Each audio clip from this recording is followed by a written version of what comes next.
Les poisons des animaux et les poisons des hommes ne sont pas du tout les mêmes. Il y a des vers ronds, des vers nématodes, qui meurent lorsque on les met avec de l'eau sucrée. C'est un poison violent pour eux. Et pour nous, l'eau sucrée, il n'y a pas de problème. Alors le lierre donc a deux types de feuilles.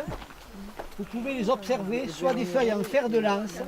Les feuilles en fer de lance, c'est les feuilles des rameaux qui vont donner des fleurs et des fruits. Voyez, regardez ce type de feuilles. Et des feuilles à contour assez pentagonal, ce sont des rameaux stériles. Ça ne donnera jamais des fleurs et des fruits. Ça s'appelle un polymorphisme foliaire. Ce qu'on peut dire sur le lierre d'abord, c'est sa grande longévité. Certains lierres, on a pu vérifier qu'ils avaient plus de 10 siècles. En France ? Ensuite, leur longueur. Le lierre, évidemment, il a besoin d'un support. Mais quand il monte le long des supports, eh bien, il peut dépasser les 30 ou 40 mètres. Alors, il n'est pas véritablement parasite, mais quand il enserre les arbres, il les empêche de grandir et il peut les étouffer. Cette pimprenelle, regardez bien. La petite pimprenelle qui était la salade favorite de Louis XIV. Il exigeait qu'on en cultive dans son jardin potager de Versailles. Il la faisait mettre dans toutes les salades qu'il mangeait. Voilà. Alors elle a un petit goût poivré, c'est une fourniture. On distingue deux types de salades. Les salades classiques, par exemple les doucettes sauvages, vous pouvez les manger en grande quantité. Puis les salades qui sont un peu amères, qui sont un peu poivrées, qui sont un peu aillées, qu'on appelle des fournitures et qu'on ajoute un supplément dans les salades classiques pour leur donner un petit goût. C'est un assaisonnement. C'est les salades d'assaisonnement. Facile à reconnaître, la petite pimprenelle. Et elle mérite effectivement d'être ajoutée aux salades que vous achetez au marché, aux laitues, etc. Ça donne un petit goût supplémentaire à votre salade. On fait une petite plongée dans le monde végétal, mais il est tellement vaste qu'on en verra à peine un petit peu. Le fragon ou petit hou. Le petit hou parce qu'à la Noël, comme le grand hou il pousse assez haut là-haut, les gens de la plaine ils vont ramasser le fragon quand il a des boules rouges pour orner la crèche. Il a des boules rouges comme le hou, mais comme il n'est pas très grand, on l'appelle le petit hou. Les jeunes pousses, figurez-vous, les jeunes pousses, on les mange en salade comme les asperges. Il y en a qui s'y trompent d'ailleurs. Les jeunes pousses. En dessous, ah ben écoutez, tant qu'on y est, alors vous avez la petite pimprenelle et vous avez le nombril de Vénus. Donc là, il y a trois plantes qui peuvent se manger. Le nombril de Vénus, figurez-vous, qu'on ne l'a pas mangé pendant des siècles. Et puis maintenant, à partir du 19e, en particulier en Europe centrale, les gens se sont mis à manger. Alors ça se coupe en fines lamelles et c'est comestible.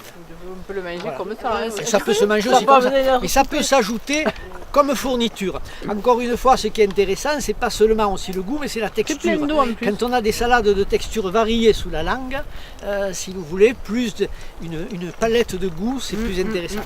Le nombril de Vénus. Alors lui, c'est assez curieux. Par transparence, on voit la nervation. Le pétiole arrive au milieu du limbe et les nervures sont comme les rayons d'un cercle. C'est une nervation curieuse, on retrouve ça sur la capucine. Des nervations pareilles ne sont pas très communes. La capucine également, dont les fleurs sont comestibles. Épices à feuilles de pissenlit. Donc ça se mange mais c'est amer. C'est amer. Alors on s'en est aperçu au Japon. Les Japonais mangent beaucoup de jeunes crosses de fougères aigles qui font blanchir et qu'ils mangent. Et c'est au Japon qu'il y a une quantité considérable de cancer du foie.